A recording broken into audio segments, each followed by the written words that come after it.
I didn't know fear could feel so quiet, so subtle, until that morning.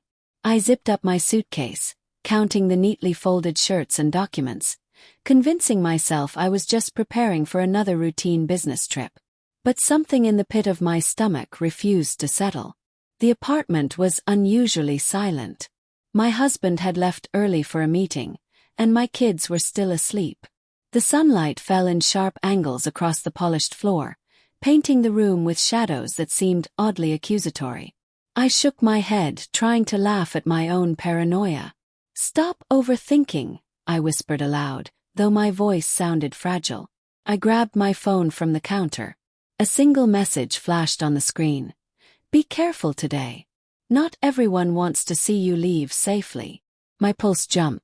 I stared at it, rereading it, willing it to be a joke.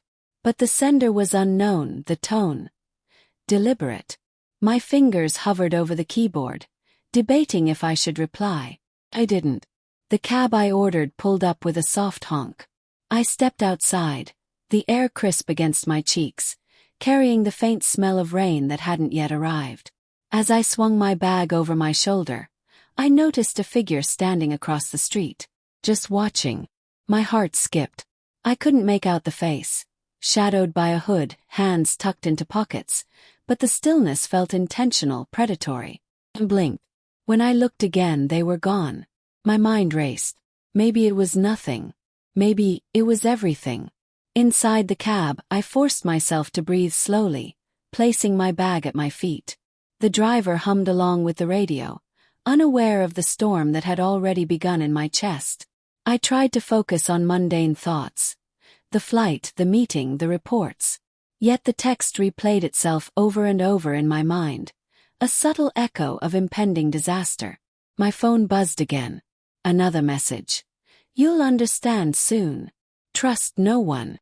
The words were so small on the screen, but they hit me like a punch to the gut. My knuckles whitened as I gripped the armrest. How could someone know I was leaving today? Who could hate me enough to send warnings like this? I forced a laugh to myself. It's probably a prank. Relax. But the hollow sound barely filled the car.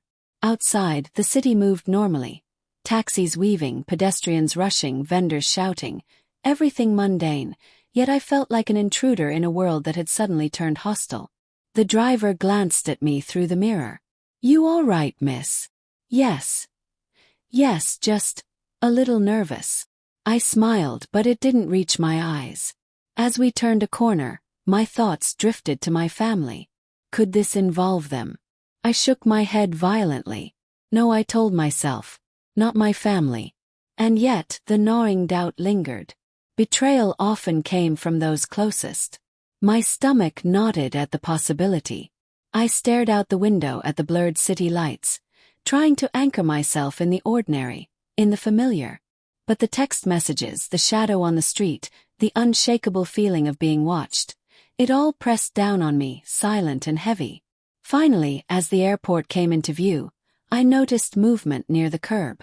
A shadow, crouched slightly, almost hidden, yet unmistakable. Someone was watching me intently, purposefully. My chest tightened. I swallowed hard, heart hammering. This wasn't paranoia. This was the first thread of a storm I didn't yet understand. And I was walking straight into it. Mini cliffhanger. The shadowy figure's eyes met mine for just a second before disappearing behind a pillar, leaving me with a chill that crawled up my spine.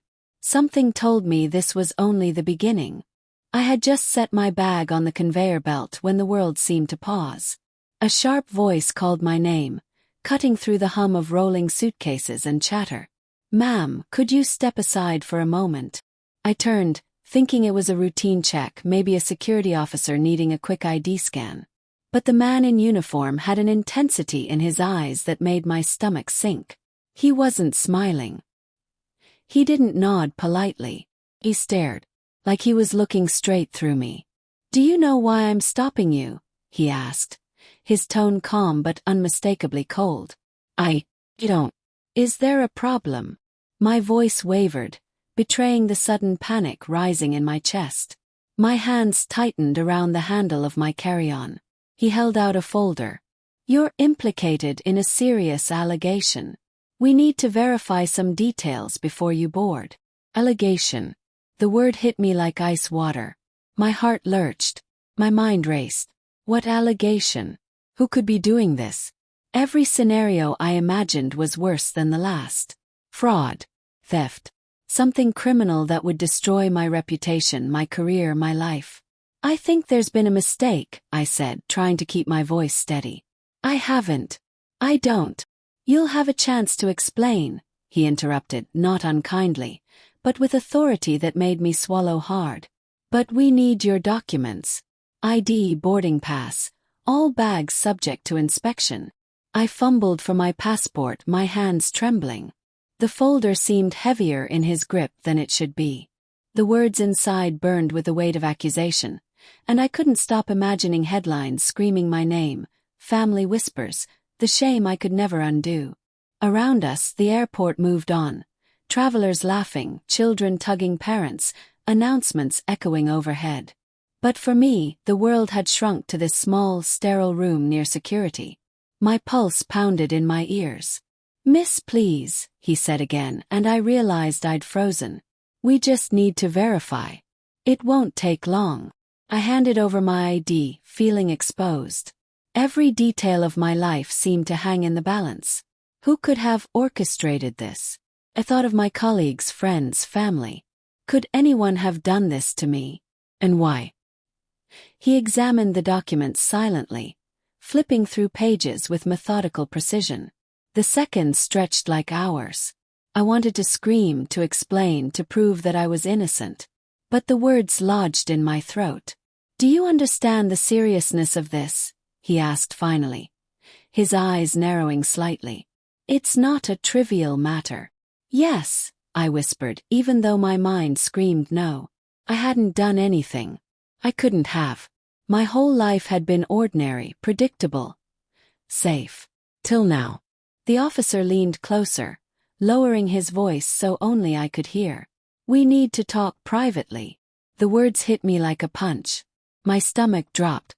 The ambient noise of the airport faded, replaced by a cold, suffocating tension. Private meant somewhere I couldn't run, couldn't explain, couldn't escape. It meant facing whatever storm was coming. Alone.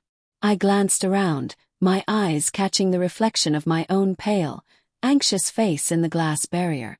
My fingers dug into the strap of my bag as if it could anchor me to reality. Okay, where? I asked, my voice barely above a whisper. He gestured toward a side corridor, out of sight of the crowds. The hum of the airport seemed distant now, almost irrelevant. Each step toward the unknown made my chest tighten further, the room inside my head spinning with fear and disbelief. I wanted to call someone, anyone, to tell them I might be taken, questioned, accused. But what would I say? Help me, I don't know why I'm being accused. The words felt fragile, powerless.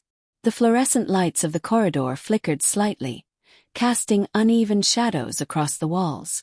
My heels clicked against the polished floor, echoing like a countdown to disaster. And then, just as we turned a corner into a small, stark office, I realized I didn't know who I could trust. Not the officer, not the airport staff, maybe not even the family I had relied on for so long.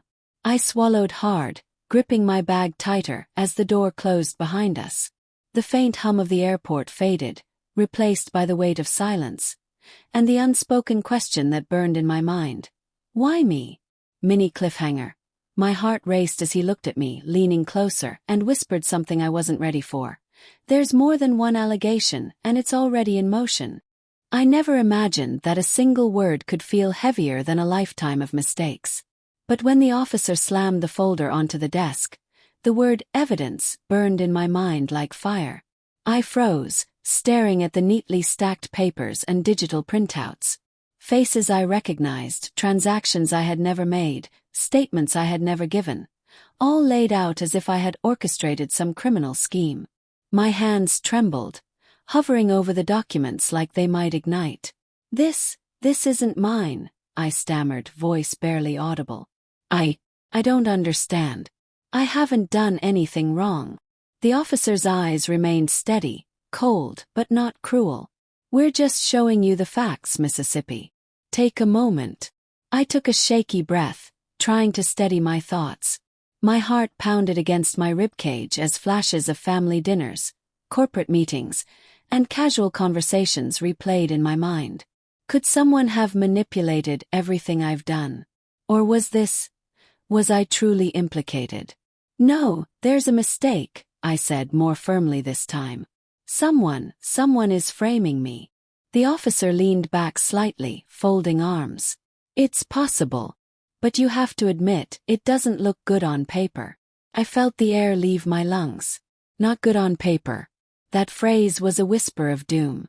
The potential for humiliation, the ruin of my family's name, the whispers among colleagues. It all closed in like walls of a collapsing room. I ran through every interaction, every message, every meeting I'd had in the last 6 months.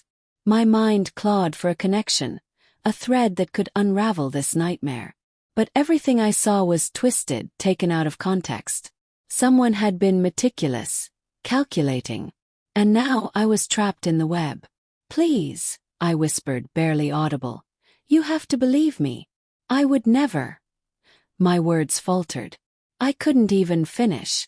The thought of explaining every small detail, every alibi, felt impossible. He opened the folder, pulling out a photo that made my stomach drop. My signature on a document I didn't remember signing, a timestamp of a location I hadn't visited. I felt a cold surge run down my spine. My chest tightened. My throat burned. I don't know how this happened, I said, shaking my head, swallowing hard. Someone is trying to ruin me. Someone wants my life. My family's life. The officer's expression didn't change, but I noticed a faint flicker of something behind the eyes. Doubt. Curiosity. I couldn't tell. Miss, right now this is just paperwork, he said, voice low, steady. But legally, it's enough to detain you if necessary. You understand the gravity of this. I nodded, though it felt like a lie. My mind raced with thoughts of humiliation, of phone calls I couldn't make, of faces I'd never see the same way again. The weight of family expectations, the fear of gossip, the dread of public exposure. It pressed against me, a tidal wave threatening to drown every ounce of composure I had left. I thought of my mother, my father, siblings. What would they say if this became real? The shame, the disbelief, the pity. The mere thought made my eyes sting with tears I refused to shed in front of him. I can prove it, I finally said, voice firmer but trembling beneath the surface. There's evidence that will show I'm innocent. You just have to give me a chance. The officer paused, tapping a pen against the desk. His eyes never left mine, holding me captive in their intensity. The room seemed smaller, the air heavier, as if each second stretched longer than it should. The fluorescent lights flickered, casting a faint, intermittent shadow across the walls. Outside, the distant hum of the airport carried faint announcements, but it all felt distant, irrelevant. Inside this room, I was alone with my fear, my panic, and this cold, authoritative gaze. I opened my mouth to say more, to beg, to explain, to cry. But words failed me. I realized that my entire life, every careful step I had taken, had led to this single, vulnerable moment. A moment that could unravel everything I had built. And then, just when despair threatened to swallow me whole, the officer paused, staring at me with an intensity that made me shiver.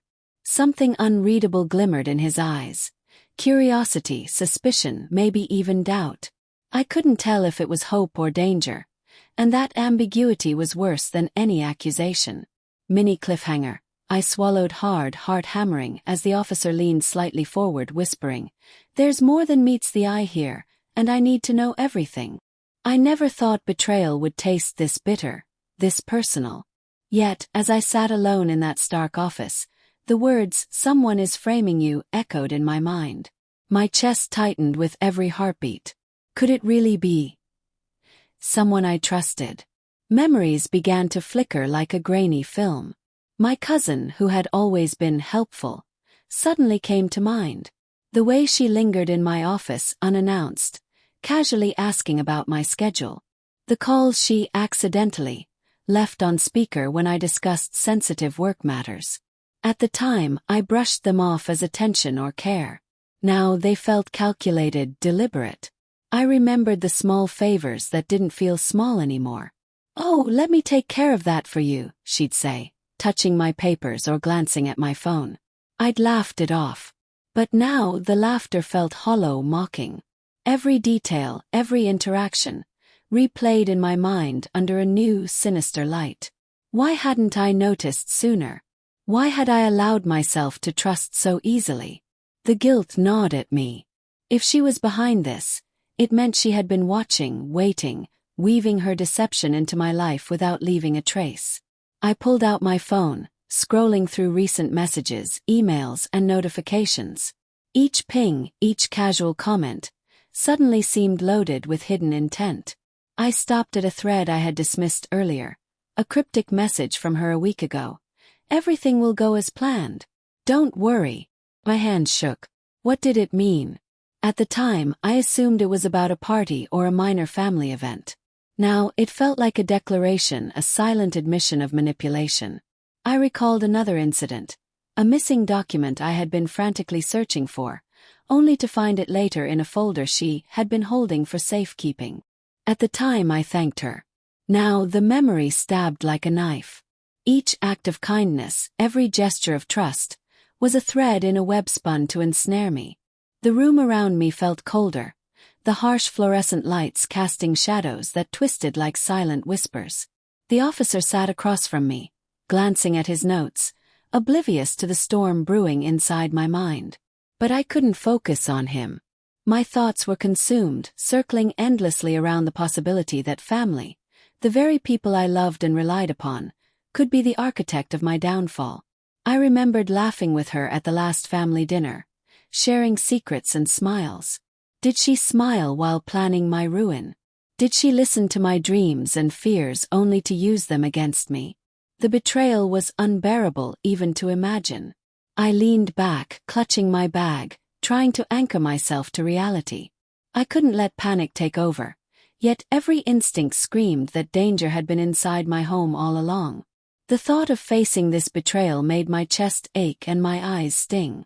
How could someone so close hold so much power over my life without me seeing it? Then it hit me.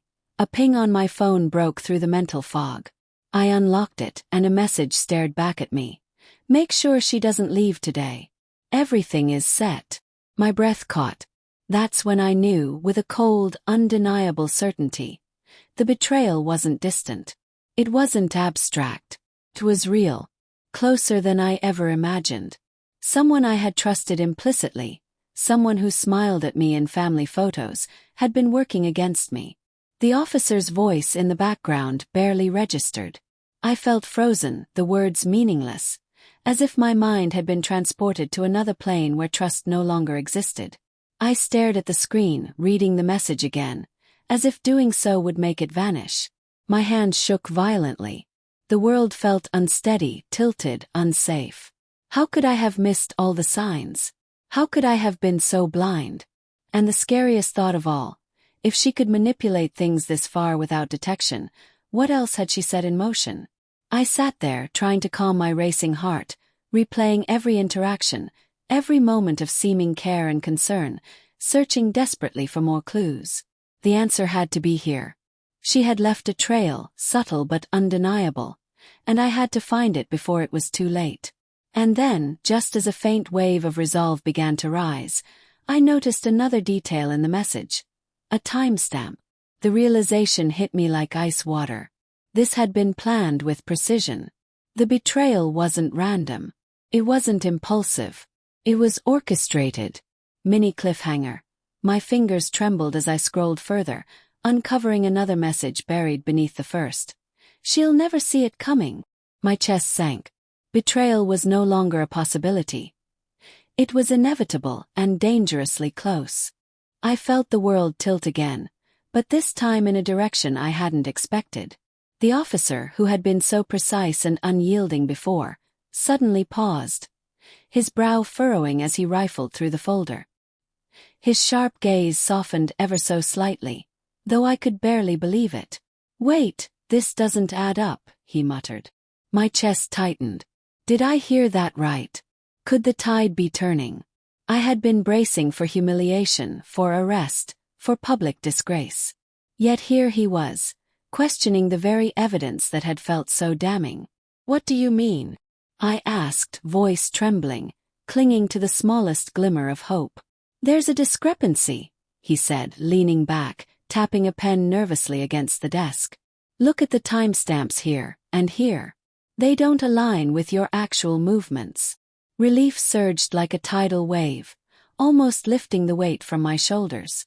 My hands shook, but this time from cautious optimism instead of panic. Could I finally prove my innocence? Could this nightmare be ending before it swallowed me whole? I tried to steady my voice. You see it. Oh, I'm not. Not necessarily, he interrupted, still serious. But this gives us a window. Chance to clarify. A chance to show you're not the one responsible. I exhaled shakily, closing my eyes for a brief second.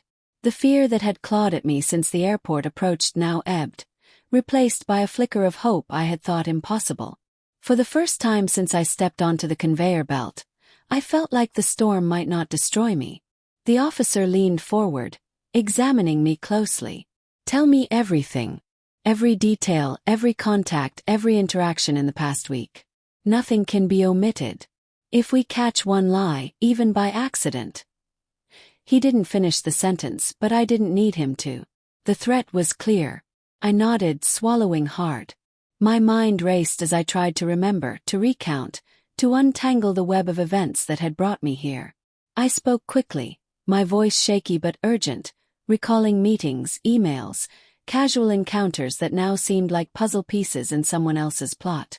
As I spoke, the officer made notes, occasionally asking pointed questions. I watched his eyes, searching for any hint of doubt or disbelief. But then, he paused again. Something in his expression shifted, subtle but unsettling. There's still something missing, he murmured, tapping the folder. Something that could validate your movements completely. But it's not here yet. My stomach dropped. Missing evidence. After this roller coaster of panic and relief, my mind twisted with tension. I had almost dared to hope, and now, uncertainty clawed back. He stood and walked to the small window overlooking the security area. The fluorescent lights reflected off the glass, casting long shadows in the sterile room. Outside, travelers passed without a clue, their laughter and chatter a cruel contrast to the storm swirling inside me. I'm going to check the CCTV, he said, his voice quieter than before. It should show exactly where you were, what you were doing. If it matches what you've told me.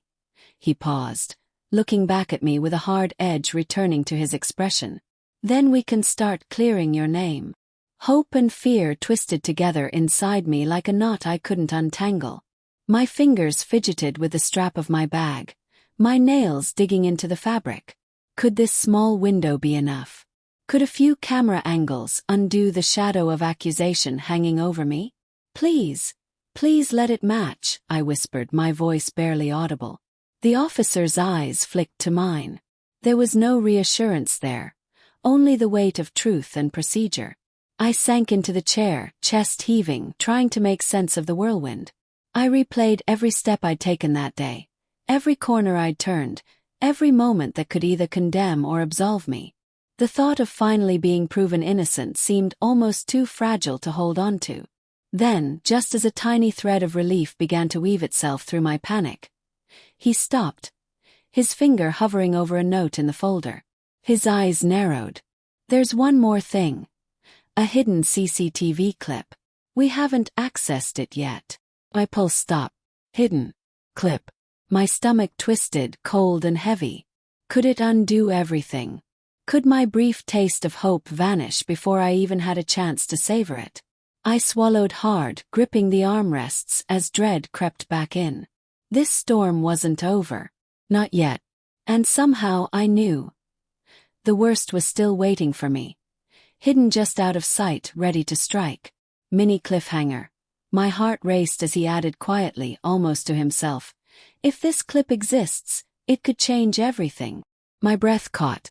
Change everything. In what way? And how much of my life would survive once it surfaced? I didn't recognize my own house when I returned. The walls, once warm with familiarity, seemed colder, sharper, almost accusing. Every corner whispered secrets I had never wanted to see. I gripped my bag tighter, taking a slow, deliberate breath. I had to prepare myself. Confrontation was inevitable. The door clicked shut behind me, and silence swallowed the familiar hum of daily life. My parents' favorite vase sat on the shelf, untouched. Photos lined the walls, smiling faces, happy memories, but now each smile seemed to mock me, a reminder of innocence lost and trust betrayed. I started with the living room, retracing steps I had taken countless times, but my mind was elsewhere. Every interaction with family members over the past months flashed before me. Innocent conversations that, in hindsight, carried hidden agendas. Small comments, lingering looks, offhand questions about finances and documents. At the time I had shrugged them off, thinking them trivial. Now they screamed with meaning. I remembered my cousin, the one I had suspected at the airport. She had asked casually about my upcoming business trip. "Will you be gone long? Hope nothing surprises you while you're away." At the time I smiled and nodded. Now it sounded more like a veiled warning. I sank into the couch, letting my hands cradle my face. Every detail seemed connected, every thread leading to a tangle of jealousy and greed. My siblings, too. They had always fought over scraps of inheritance, over subtle power in the family business. I had believed it was harmless competition. I had been naive. A memory surfaced. A dinner just a week ago. My brother, usually cordial, had remarked, "You're working too hard. Don't forget who really runs this family." I laughed it off, but the words now stung with implication. Had he been planting seeds? Or merely observing, waiting for the right moment to exploit? The house felt alive in a way it never had before. Shadows shifted across the walls from the late afternoon sun. The ticking of the clock on the mantel became almost deafening, each tick a countdown to revelations I wasn't ready for. I tried to anchor myself in the mundane, the smell of coffee brewing, the faint hum of the refrigerator, but my thoughts kept spiraling back. I opened my laptop, scanning through emails, messages, old family documents. What I found was unsettling. Discrepancies in account statements, odd transfers, subtle manipulations that suggested someone was planning something much larger than personal gain. I traced patterns I had overlooked. Greed, envy, betrayal. A carefully constructed web, built over months, maybe years, to undermine me. My phone buzzed, jolting me from my thoughts. A message from an unknown number. My chest tightened before I even read it. "Watch your back. Not everyone wants to see you succeed." I swallowed hard, heart racing.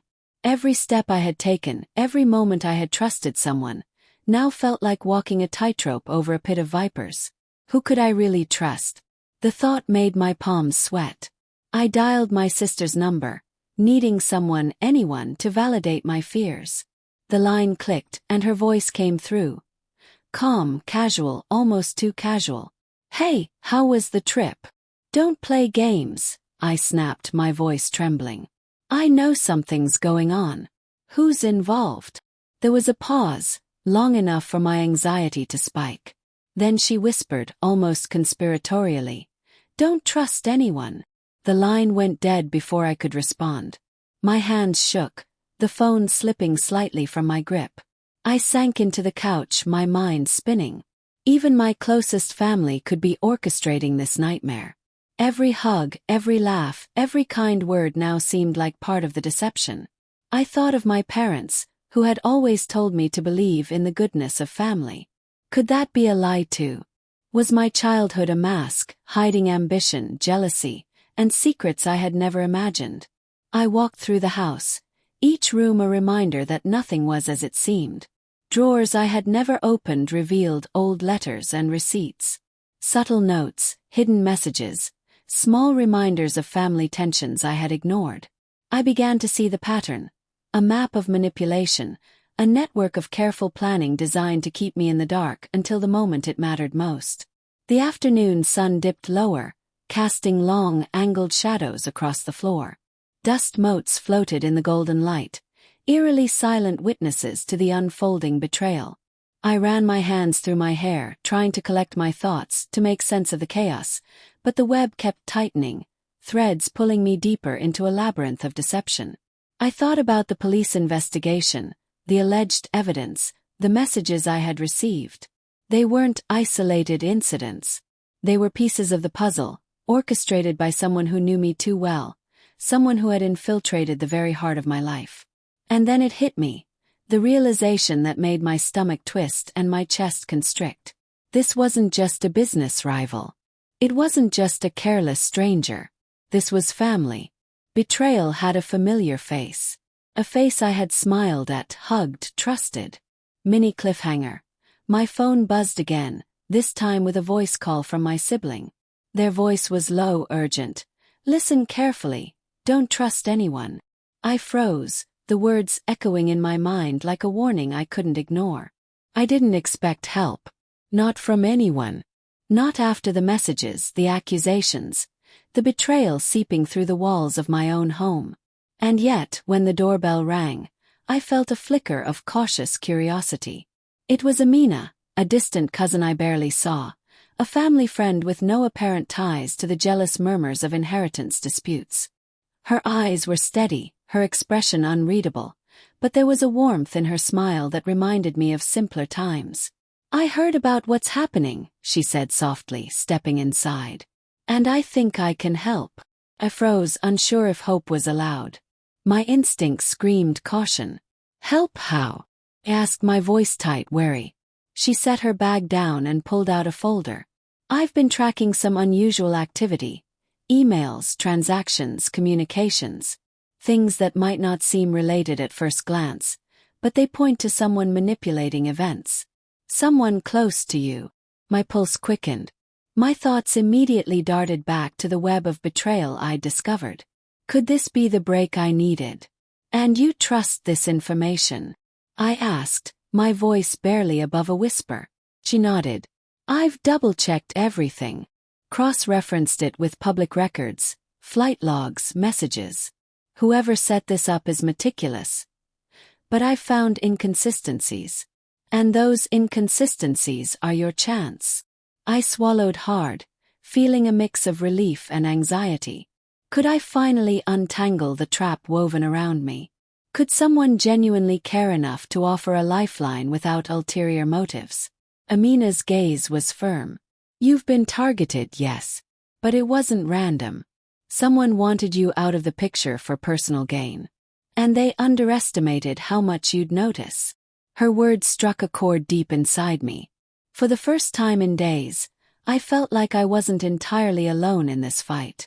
But the warmth of hope was tempered by the icy realization that every move I made now could be observed, manipulated, weaponized. "Where do we start?" I asked, leaning forward. Every nerve in my body was alert, ready to soak up every detail.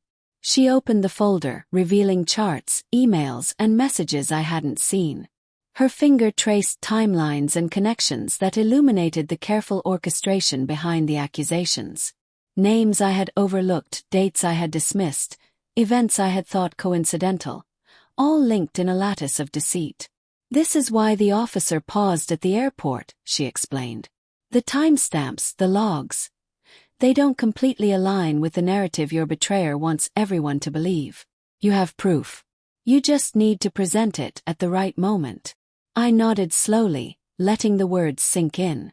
My heart still thumped fiercely, a mix of fear, anticipation, and a fragile spark of hope. If she was right, if we acted wisely, maybe I could reclaim some semblance of control over the chaos. I leaned back, eyes scanning the folder. "And you're sure no one knows you're helping me?" asked, my voice low. Her lips tightened. "I've been careful, but we have to assume someone is always watching. Every conversation, every step, every file we access could be observed." The room seemed smaller suddenly. The shadows cast by the late afternoon sun flickered across the walls, reminding me that danger was never far. Every whispered plan, every careful move, now carried a weight heavier than before. We strategized in hushed tones, breaking down steps to expose the inconsistencies without tipping off the betrayer. Amina suggested contacting the officer with the compiled evidence, tracing financial anomalies, documenting communications, and preparing a timeline that could demonstrate my innocence. For a moment I allowed myself to breathe. The tight knot of panic loosened slightly. I imagined being cleared, walking free, the cloud of shame and suspicion lifted from my shoulders. But even as I pictured it, a cold voice of caution whispered in my mind, "Don't get too comfortable. Danger doesn't wait for hope." Suddenly, a faint sound outside the room made me freeze. Footsteps. A shadow passing the doorway. My pulse spiked. Amina's eyes narrowed. "Someone's here," she whispered. My stomach churned. Could they have overheard? Could this ally be compromised before we even had a chance to act? My hands trembled as I realized that the web of betrayal wasn't just around me. It was creeping closer, reaching into spaces I had assumed were safe. We fell silent, listening. The hum of the house felt louder, each creak of the floor, each distant sound magnified. My heart raced with the realization that every step we took now was under scrutiny, that the battle to prove my innocence was no longer confined to documents or timelines. It was immediate and dangerously close to home. I glanced at Amina, who met my gaze with a calm determination I envied. "We have to move carefully," she whispered, her voice steady. "One wrong move, and it's over before it even begins." I nodded, swallowing the lump in my throat. The thrill of finding an ally was fleeting. Reality had already shifted the danger closer, sharper. Mini cliffhanger. My chest tightened as we heard a faint click, the unmistakable sound of a door handle turning. Someone was trying to enter. And suddenly, our sanctuary of strategy was no longer safe. I never imagined that the person who smiled at me in family photos could hold a dagger in their hand. Metaphorically, but piercing just the same.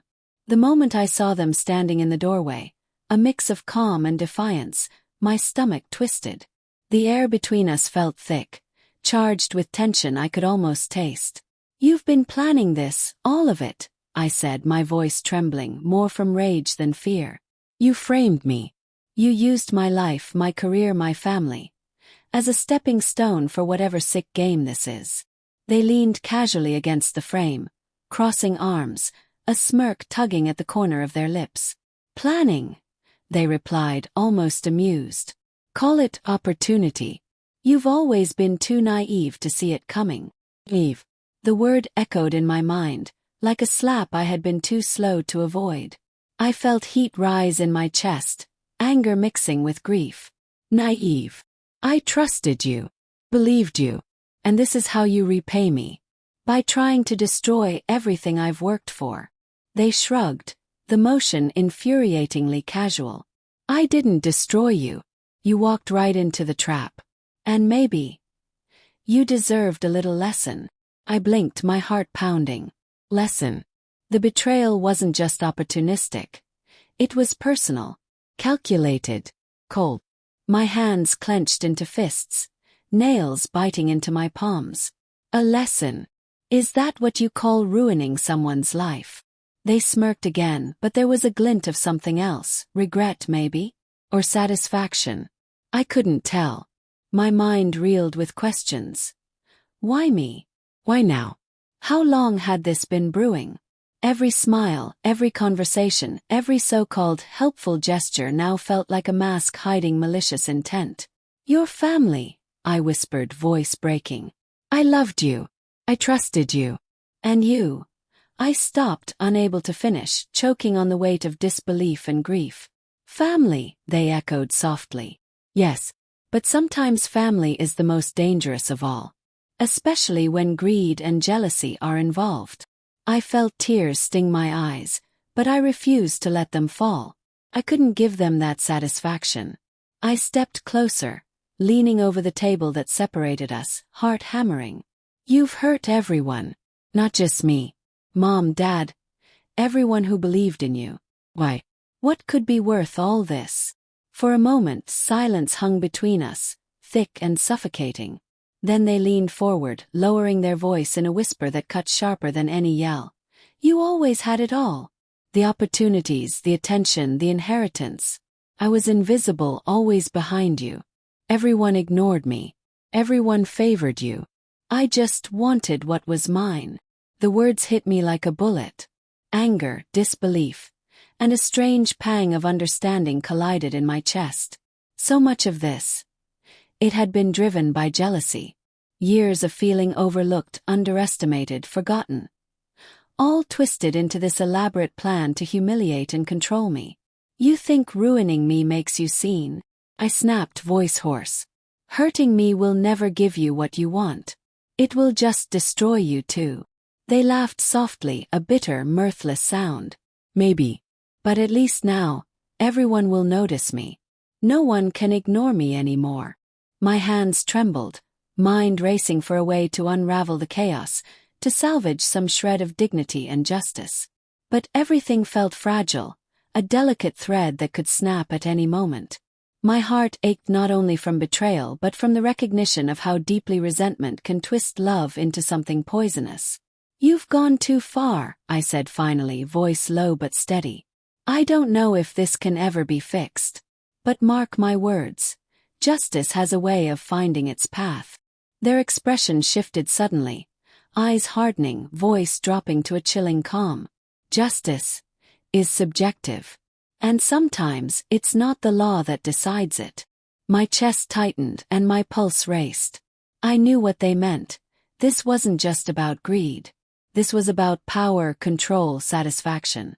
Their betrayal ran deeper than I had imagined, rooted in something far darker than envy. I took a step back, trying to gather my thoughts, to brace myself for the inevitable revelations. My head spun with the implications. Every interaction, every hidden message, every misstep now had a context I hadn't understood until this moment. And then, just as I thought the worst had been revealed, they leaned closer, a shadow of a smile curling across their lips, and whispered words that made my stomach twist violently. "There's one more reason, one that even you didn't see coming." Mini cliffhanger. My heart stopped, the air thick with tension, as they paused, letting the weight of their secret hang in the room. I knew, instinctively, that this final revelation would change everything. I walked into the police station with a tight grip on the folder, each step heavier than the last. My chest was still tight from the confrontation at home, but determination pulsed through me. Today I had evidence. Today, maybe I could finally prove that I wasn't the villain in this nightmare. The officer from the airport was already at his desk, his expression neutral but alert. He glanced up as I approached, his eyes briefly flicking to the folder in my hands.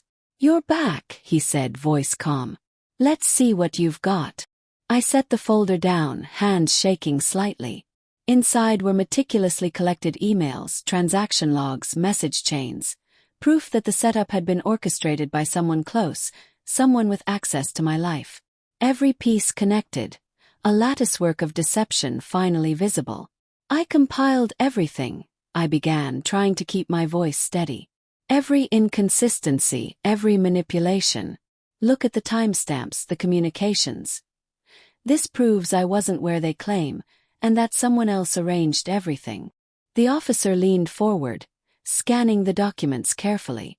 I held my breath as he traced lines of evidence, pausing occasionally to cross-check details on his computer. Minutes felt like hours. I watched his face, searching for any sign of doubt or disbelief. This changes things," he murmured finally, tapping the folder. "This aligns with what you told me, and it contradicts the allegations." Relief flooded me, a wave so intense I had to clutch the edge of the desk to stay upright. For the first time in what felt like an eternity, hope wasn't just a fragile thought, it was tangible, real. Maybe the nightmare was ending. I exhaled slowly, letting a fraction of the tension slip away. "So, does this mean I'm cleared?" My voice was tentative, almost afraid that speaking the words might shatter the fragile bubble of possibility. "Not yet," the officer said, though his tone was softer, less rigid. We still need to review everything thoroughly. But this is a strong start. You've given us the proof we need to reopen the case properly. I nodded, swallowing hard. I replayed every step in my mind. How I had collected the evidence, the confrontation at home, the hidden messages, the timelines. Every detail mattered. Every moment could be the difference between justice and continued accusation. We worked together, piece by piece, matching emails to timestamps, comparing logs to phone records, confirming locations. The hours stretched on, but with every detail verified, my confidence grew. The web of deceit that had trapped me was finally unraveling. At one point, the officer leaned back, rubbing his eyes. "You've been thorough," he said quietly. "I have to admit, this isn't just compelling. It's airtight." I couldn't help a small, victorious smile, though it quickly faded. "It still feels surreal," I whispered. "After everything, to be here, actually proving I'm innocent." He nodded, eyes sharp again. "Remember, even with this evidence, we must proceed carefully. Those responsible might try to cover tracks, delete messages, manipulate records. We need to be meticulous." I nodded, every nerve in my body alert. I went over the events again in my head, recounting interactions, double-checking timelines, recalling phone calls, emails, and unexpected visitors. Nothing could be overlooked. If I wanted this nightmare to end, I had to anticipate every possible loophole, every hidden agenda. Hours passed in a tense blur. I barely noticed the hum of the fluorescent lights above or the quiet chatter of other officers in the background. All that mattered was the evidence, the truth, the fragile thread that could finally pull me out of this chaos. Then, just as I thought the review was complete, the officer reached into a drawer and pulled out a manila file. "There's one more thing," he said, handing it to me carefully. "Something came in while you were working on this. We haven't opened it yet." My hands trembled as I took the file, my pulse spiking. Every instinct screamed that the contents could change everything, either solidifying my case or ripping open a new layer of complication. I glanced at the officer, who gave a small, reassuring nod. "Open it," he urged, though I could see the tension lingering in his gaze. Heart hammering, I pulled back the cover and peeked inside. Papers, photographs, and a USB stick lay neatly arranged. I froze, a chill running down my spine. The folder wasn't just another piece of evidence. It felt like a key to something far bigger than the airport accusation, far more personal than I had anticipated. A strange mix of dread and anticipation clawed at me. What was inside? Could it finally expose the full extent of the betrayal? Or was this another trap, another twist designed to test my resilience and push me closer to despair? I inhaled sharply, gripping the edges of the file. Whatever was inside, I knew one thing. My life was about to change again, and this time the consequences would hit closer to the heart. Mini cliffhanger. My fingers hovered over the USB stick, the weight of possibility pressing down on me. With a deep breath, I prepared to uncover the secrets it contained, fully aware that the next revelation could either free me or destroy everything I had fought for. I never thought I'd see the day when the tables would turn so sharply. The room felt cold, sterile, but charged, every eye on the person who had tried to ruin me. I stood back, heart pounding, as the officer detailed the evidence I had painstakingly compiled. "You've been found responsible," he said firmly. "And all actions against my name are now being documented as deliberate." I couldn't suppress a sharp exhale, relief and vindication mingling in my chest. The betrayer's face paled as the weight of exposure settled over them. The mask of confidence, the smirk that had haunted my nightmares, it was gone, replaced with disbelief, anger, and the slow realization that their game had ended. I didn't," they stammered, words faltering under the scrutiny of the evidence and the stern eyes of law enforcement. Every excuse, every attempt to deflect crumbled. I watched silently, my emotions a tangled web, satisfaction at justice served, grief for the trust that had been shattered, and the lingering sting of betrayal. Years of deceit had been laid bare, and there was no escape. "You underestimated me," I said quietly, more to myself than to anyone else. My voice carried the weight of months of fear, anger, and sleepless nights. And now, the truth is finally clear. The officer continued, methodically explaining the legal consequences, the restitution, the restrictions. The betrayer's humiliation unfolded not as vengeance, but as the natural consequence of choices rooted in greed and jealousy. I could see their hands shake, lips pressed tight, eyes avoiding mine. And in that avoidance, I felt a small, hard satisfaction. A flash of memory hit me. Countless family gatherings, whispers behind doors, the subtle manipulations that had seemed insignificant at the time. They had underestimated the power of truth, the resilience of someone who refused to be crushed by lies. Outside, the world carried on, oblivious to the storm that had finally broken inside this room. The hum of fluorescent lights, the distant chatter of other officers, the faint echo of footsteps, it all contrasted with the intense private collapse unfolding before me. I allowed myself to take a deep breath, feeling the tension in my shoulders loosen ever so slightly. Relief mingled with caution. Victory was present, but so was the knowledge that trust could never fully return to the walls of my family home. "I suppose," the betrayer muttered finally, voice low, almost pleading, "I should have known better." Their words sounded hollow to me, and yet, I couldn't ignore the slight tremor of regret.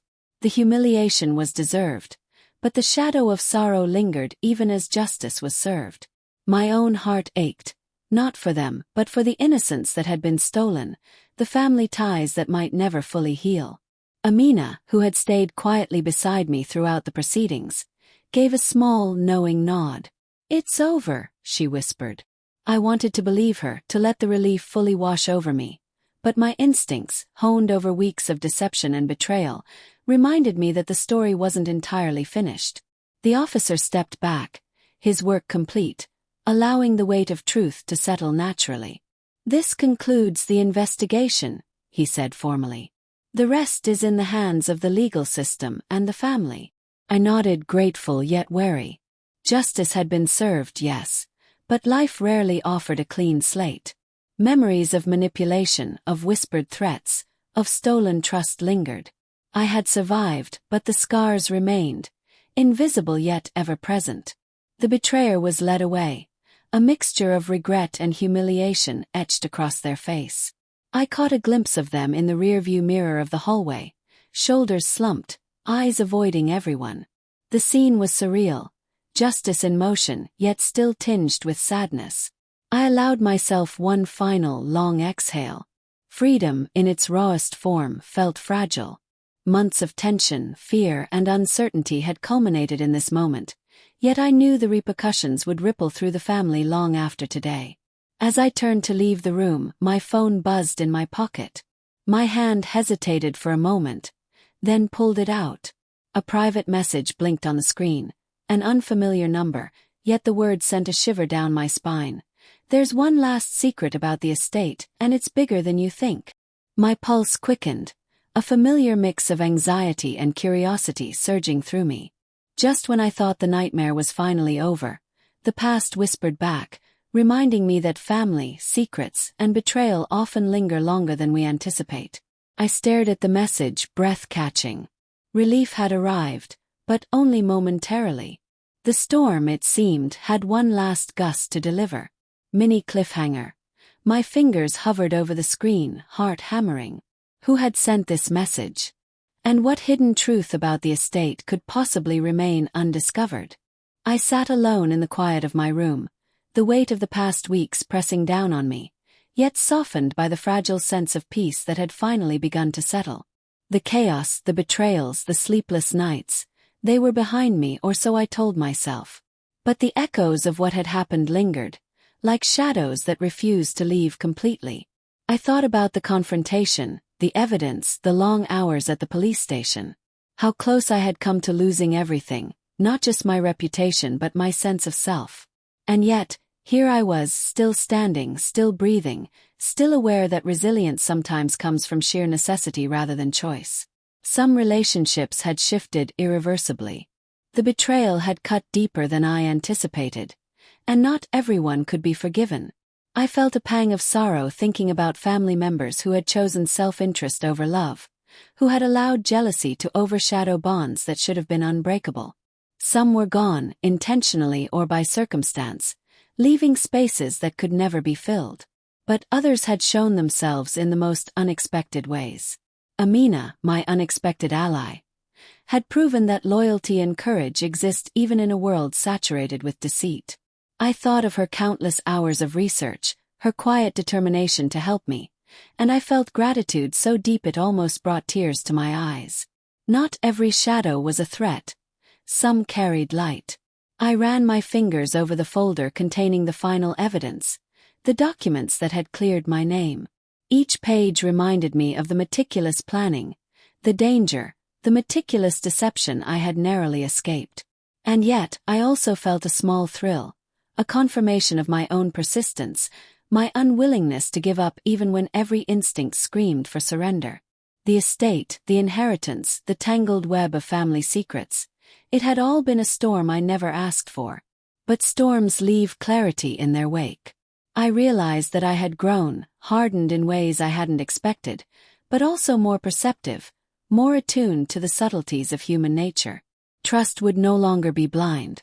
I would be cautious, yes, but wiser. I glanced at the photographs on my desk, faces smiling at birthdays, weddings, moments long past. Some of the people in those photos had changed forever in my mind. Their smiles now carried caution or suspicion. Others had remained steadfast in their love and loyalty, and those I held closer than ever. The dynamics of family had shifted, but the core of connection, though fragile, endured. The sun dipped lower, casting long, golden streaks across the room. Dust motes floated in the warm light, suspended as if in time. I let myself breathe, inhaling the serenity that was still tentative but real.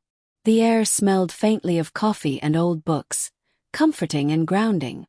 I walked to the window, looking out over the familiar street. The world outside seemed unchanged, yet my perspective had shifted completely. I saw the neighbors, the trees, the distant hum of traffic, and felt a strange mixture of normalcy and surrealism. Life would continue, mundane yet precious, after the upheaval. I thought about the lessons carved deep into my mind. The cost of trust, the hidden currents of envy, the power of evidence, and the resilience of the human spirit. I realized that closure isn't about erasing the past but understanding it, taking what you can from it, and moving forward with eyes wide open. As I lingered by the window, my phone buzzed quietly. I checked it instinctively, half expecting another twist, but it was nothing significant. Just routine messages, reminders, mundane life pressing in after the chaos. I allowed a small smile. Peace, even tentative, felt like a gift I had earned. I sank into the chair near the window, letting my gaze wander over the horizon. Shadows lengthened, the light softened, and I felt the weight of both sorrow and triumph. It was a strange, bittersweet mixture, relief tinged with caution, freedom shadowed by memory. Yet as I sat there, I noticed movement in the corner of my eye. A familiar shadow stretching across the garden below. My heart skipped a beat. Was it someone lingering, watching, waiting? Or was it merely the play of light and leaves, a trick of my mind craving closure? The shadow remained for a heartbeat, long enough to stir a chill along my spine. I leaned closer to the glass, straining to see clearly. My mind raced through possibilities. Had someone returned, curious or vengeful? Or was it simply a passerby, unrelated to the storms of the past weeks? Even as I questioned, I realized that life rarely offers absolute endings. Peace is often tentative, a delicate balance between what has been survived and what remains unseen. The shadow, whether a threat or nothing at all, reminded me that vigilance and awareness are lifelong companions. I exhaled slowly, a soft smile tugging at my lips despite the uncertainty. Bittersweet closure, I decided, isn't about finality. It's about understanding, surviving, and savoring the quiet moments that follow. And for now, I would take this fragile piece, hold it close, and be ready for whatever came next. Mini cliffhanger. The shadow shifted again, just at the edge of the garden. My pulse quickened. Freedom felt real, but instinct whispered that life might be offering one last challenge, or a test of how truly free I could be.